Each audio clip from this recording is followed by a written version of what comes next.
Hey ladies and gentlemen, Michael Rhoades, President of Jin Jung Kwan Hapkido and U.S. Director for the Korean Hapkido Federation. As I said before, I was going to do a video series discussing why and sharing my personal opinion, my personal experiences as to why law enforcement needs additional funding, not defunding. I want to talk about my experience as a private citizen. I'm not a police officer, not an attorney, but I have been training law enforcement, local, state, and federal for over 25 years. SWAT teams, correction officers, and I spent 4 years on my local community board of aldermen as an elected official. So I've had personal experience from the budgeting mechanisms all the way to the training standards as officers, as well as working with the administration who has to work through the budgeting process. So I want to share with you a couple different perspectives, and my goal is to just simply share with you what are some of the difficulties in which you're dealing with. The first one is funding. The funding because training costs. And currently, the training that they get at the police academy is one.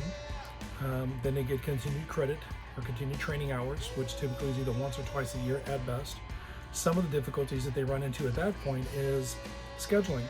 Some departments and some of my students, people I've trained with, have in-service training, which means they're training while they're on the clock.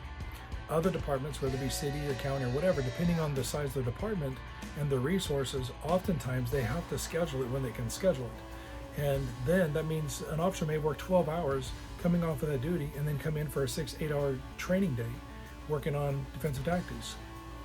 So then that comes into, okay, is it a comp time issue to where, okay, come in there on a day off, now they need comp time. So it removes services from the street. It removes officers from the street, which then is a result of not being able to provide that service for our community.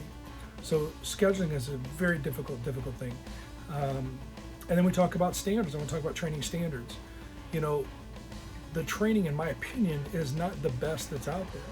But I'm not sure that it's designed to be the best out there because they can't afford to put that much effort and attention to it. Instead, it's what I refer to as a minimum standard, and oftentimes left to the officer to stay in better shape, to continue training, continuing enhancing their skill sets, if you will, or whether it be, defensive tactics or shooting skills or whatever, because the funding is just not there. So the defensive tactics training part of it is maybe once or twice a year, as I talked about, is continuing education. It's just not enough. Put yourself in an officer's position for a second. When they enter a situation or they find out they have to actually take somebody to jail, once that cuff goes on, perception becomes reality, and that's when the fight's on typically. And you see that commonly in a lot of videos. That being said, this person, now the fight is on. Psychologically, they're engaged. The officer, in a split second, has to react, has to stay one step ahead of that person, a use of force continuum, and maintain control of that subject. So ultimately, in the back of their mind, they're thinking they're responsible for this person's safety as well. They don't know if they're just going to resist arrest. They don't know if they're going to go try to kill them or use deadly force. They have no idea. They have to adjust in the second, within the seconds of this arrest. So this is where this training comes in. This is where the professional training education comes in. To me, depending on who you ask this question, is the training, is it to actually improve the standards and the quality of defensive tactics for the officer, or is it a liability protection on the area of the department and or city because they can check the box that in fact they provided that training? I think depending on who asks that question, you're going to get a different answer. The other thing I want to talk about is train the trainer. Oftentimes, people that go through an 8-hour course of training then will stay after for an additional 2 hours, and then they will then become the instructor for the department, and the department will rely on them to train the rest of the officers. Why? Because of lack of funding.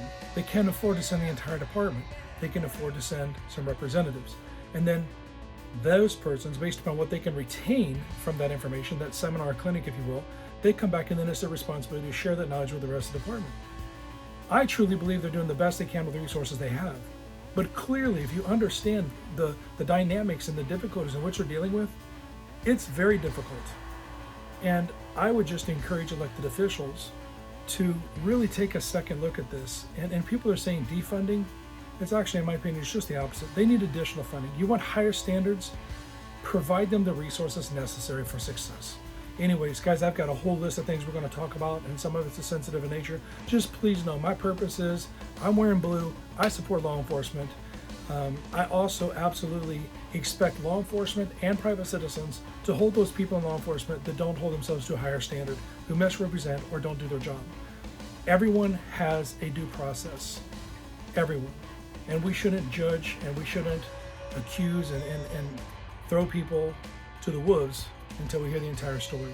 That being said, guys, I'm going to bring some more things forward to you. I hope it use it as a bridge to have a better understanding, and let's start showing law enforcement the respect that they deserve. After all, with everything that's going on in our country, they're still putting on their uniform.